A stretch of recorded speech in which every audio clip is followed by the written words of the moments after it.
અમદાવાદના ચંડોળામાં ગેરકાયદે ધાર્મિક સ્થળો તોડી પડાયા છે.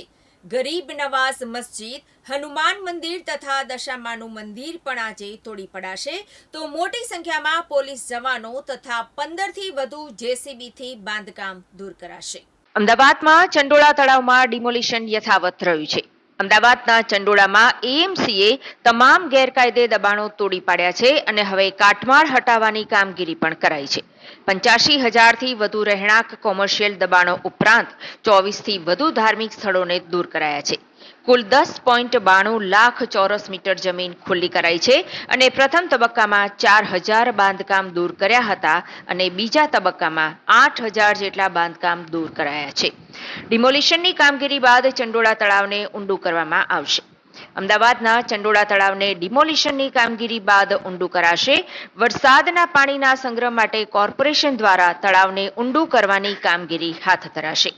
હાલમાં જે ડિમોલિશન થયું છે તેના કાટમાળને હટાવાઈ રહ્યો છે. 100 ટ્રકો દ્વારા કાટમાળ હટાવાઈ રહ્યો છે. રોજનો 2,000 ટનથી વધુ કાટમાળ હટાવાઈ રહ્યો છે.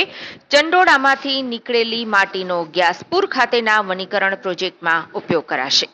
આ ઉપરાંત તળાવની આસપાસ હવે આગામી દિવસોમાં રેલિંગ નાખવાની કામગીરી શરૂ કરાશે.